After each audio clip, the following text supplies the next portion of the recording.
Blacks are vastly overrepresented amongst those who are committing violent criminal offenses. You live in a big city and you know who to be afraid of. You pick up the newspaper, turn on the television, you can see it. Now, is the blackness of these relatively few offenders, I mean, they're relatively few compared to the Black population, something we want to dwell on? No. It's going to take me a little bit of time to read the question because it goes into some background, but it's quite moving. And I think it behooves us to consider it. So with your forbearance, I'm going to read the question. My white dad bought a house in a working class neighborhood in the South 40 years ago. Though we only lived there for a short period of time, choosing, as many did in the face of skyrocketing crime rates, to move to a white flight suburb, my dad kept it as a rental property for the rest of his life. Over the years, the composition of the neighborhood evolved from white working class to Black working class to a blighted area. Nevertheless, Dad stuck around. Although he always treated his renters fairly, they did not always afford him the same courtesy. As the neighborhood deteriorated, the renters became more delinquent, paying later, leaving the house in worse disrepair when they departed. When the house was vacant, all manner of mischief ensued. One neighbor ran water hoses from the tap on the back of the property to use water on my dad's dime. There were break-ins and vandalism. Still, Dad persisted, visiting frequently to repair damage and ready the house for the next tenants. Oftentimes, when making repairs, he would try to mentor the young boys roaming the streets, offering them some spending money to help him rake leaves or carry supplies in from the truck. He was not a slumlord. The house was by far the best maintained on the street. The sensible members of that community loved and valued my dad, and he loved them in return. He seemed at times to be fighting a losing battle to rehabilitate the neighborhood we had abandoned. Things reached a nadir during COVID with the double whammy of government policies that allowed his renters to quit paying rent, quit paying rent altogether, while depriving him of any legal recourse, coupled with a new crime wave ushered in by the retreat of the police amid the Black Lives Matter social movement. The homicide rate in that city, which had been steady for a decade, doubled from 2020 to 2022. At its height in 2022, my dad was senselessly murdered, shot in the chest and then the head in the driveway of that house by an 18-year-old kid from the neighborhood. The assailant was Black. And as there was no identifiable motive, I have been tempted to conclude that my dad was targeted because of his race. My question for you is this: what would justice mean to you in my shoes? I sincerely loved my father and am devastated by what has happened here.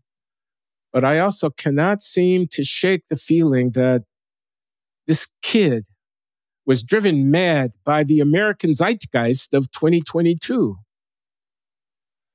The media environment in the United States has become so polluted that it is not hard to imagine how a young man at that moment in history may have seen my dad as his mortal enemy.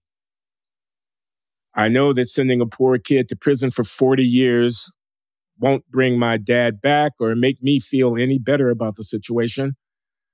But is it what is right for society? If I'm allowed a bonus question as I struggle to make sense of what this situation means for me, do you have any advice on how I could help contribute to some sort of reconciliation in communities such as the one I described? I'm desperate to make some lemonade out of these lemons, but wary of following in my dad's footsteps by embarking on my own quixotic quest. Should you choose to address my question, I sincerely thank you in advance for your time and for all that you both do. Your podcast has been an invaluable resource to me as I have tried to educate myself over the past 2 years.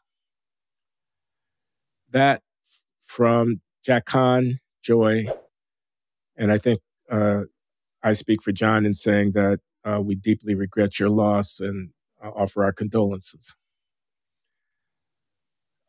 Poignant, provocative, disturbing, moving kinds of issues that he brings up. Hard to know how to respond to that, John, but I offer you this opportunity. That is a senseless tragedy. My condolences are sincere. Of course, would that have happened in 2018 as opposed to 2022? I'm not sure we can say, but certainly a certain kind of sentiment was whipped up in that spring of 2020. And to the extent that we are beyond that era now, that was much less the case in 2022. What can you do about that kind of sentiment? That's really hard. You're talking about people who are living under relatively isolated circumstances, who are being whipped up by that sentiment by social media, which it's impossible to take any human being. And the question is what you do about that tribal sense of hostility against the white man. How do you fix it? And, to tell you the truth, Yakan, I think that really there's a gradual kind of conversation that has to be had, a nationwide kind of dialogue, and not a deliberate one, but the kind of thing that Glenn and I try to foster, hoping that there are people who are listening, hoping people can realize that to not have that reflexive anti-white view, whether it's a poor person like that murderer or an educated person, that's not the only sensible and moral way to think as a Black person. And that, frankly, there's an extent to which all of us are being told to engage in a kind of play acting, which can get out of hand and make it so that somebody feels comfortable shooting a white person for no real reason. But these things are hard because the change only happens slowly. And there's an extent to which, this isn't a word I usually use, but segregation, whether it's self-willed or imposed by society, ends up creating those sorts of things. People understanding one another better by spending more time together helps. But no, that was a horrible thing. And you're right. You're not going to be able to fix it by rehabilitating some other house in that neighborhood. It's not the kind of thing that yields to single individuals' actions. It's about cultural mood. And how you change cultural mood is, to me, always fascinating, because cultural mood determines so much that the economy does not. It interests me. I'm not sure I have the answers. What do you think? He asked in the first instance, what is justice for him? He acknowledges that sending a teenager, assuming it was a teenager, to prison for 40 years, assuming a person was caught, convicted, and sentenced for a long time in prison, doesn't bring his father back, and it doesn't. By the way, putting him to death, if the death penalty were applicable and were applied in this case, wouldn't also bring his father back. Punishing the criminal can't be the sum, substance, and totality of justice. He asked, what can I do that's on a positive note, that's constructive? I don't want to be my dad and go back and try to rehabilitate houses in a neighborhood which is dangerous and falling apart. That seems like a fool's errand. But I want to be a part of the solution and not a part of the problem, to which I almost want to say, you're not the only person who is losing family members to gun violence. Many of the residents of that community are also losing family members to gun violence. Find them. Commiserate. Try to bond and be mutually supportive. There's a church basement somewhere in that neighborhood where people are gathered around. And if you're not a Christian, then find a mosque. And if you're not a Muslim, then find a temple. And if it's not that, then let it be a union hall or a community center where people are trying to support each other and share about their loss and grow and get to know what others are dealing with, and try to make some real connections with real people who are grappling with this. I'm put in mind of the program that Bob Whitson runs at the Woodson Center in Washington, D.C. This is a community activist guy who's got grassroots affiliates all around the country. They call it Voices of Black Mothers United, and it's a effort of mothers who have lost children to gun violence in urban centers to support one another. And they're not just Black, although they say Voices of Black Mothers United, and they're not just mothers, they are survivors trying to support one another. That's one thing that I think of. Another thought that I have is he doesn't know if he was killed because he was white or not. No, often you don't know.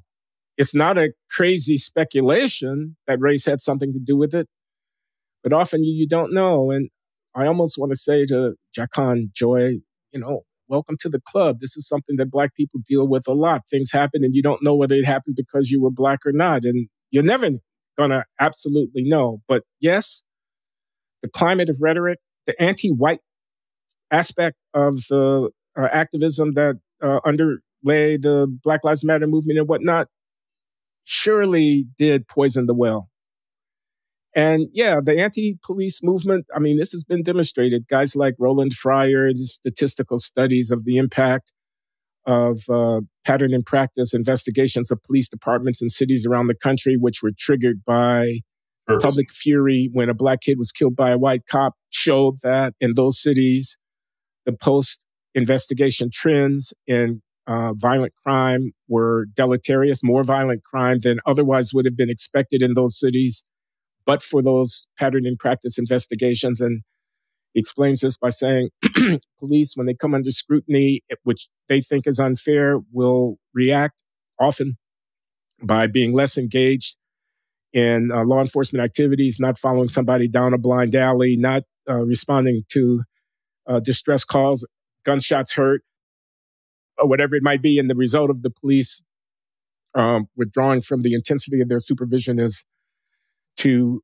allow for a greater degree of crime than otherwise would have taken place. There's evidence to that effect, and there's reason to think that the increase in crime in the city that you talk about, which you didn't name, had something to do with police reactions to the anti-police attitudes fostered by the Black Lives Matter movement. You could say that. A person could say that. Yeah. So I wanted to credit that. Finally, I just repeat something I've been saying for a long time. We need to de-racialize the discussion about crime, policing, and violence in the country, because it's very unhealthy for us to have an overt condemnation of white criminality, police out of line, too abusive and violent in their conduct in interacting with Black men. On the one hand, an overt conversation about that racial dimension, but not having an overt conversation about something that everybody else can see, which is that Blacks are vastly overrepresented amongst those who are committing violent criminal offenses. Just look at the homicide statistics. Blacks are 1 in 8 of the population and 1 in 2 of the homicide perpetrators. I mean, you live in a big city and you know who to be afraid of. You pick up the newspaper, turn on the television, you can see it. Now, is the Blackness of these relatively few offenders, I mean, they're relatively few compared to the Black population. They do not characterize the Black population in this country, but it's true that they are overrepresented amongst those bad actors. Blacks are. Is that something we want to dwell on? No, I don't think so. I think the problem is violent criminals, not violent Black criminals. The Blackness is incidental, isn't it, to the nature of the problem? So how can you at one and the same time have a racialized conversation about policing, but not have a racialized conversation about criminal offending? I don't think you can. I think the difference is between what's covert and what's overt. The conversation about policing is overt. That other conversation goes on in around kitchen tables and in bars and in people's living rooms, like Jacan Joy's living room, all the time. I don't think that's healthy. I think the best response to that situation is to see the human condition, not the racial conditions of both those who perpetrate and those who are victimized by this kind of behavior. Those are my thoughts.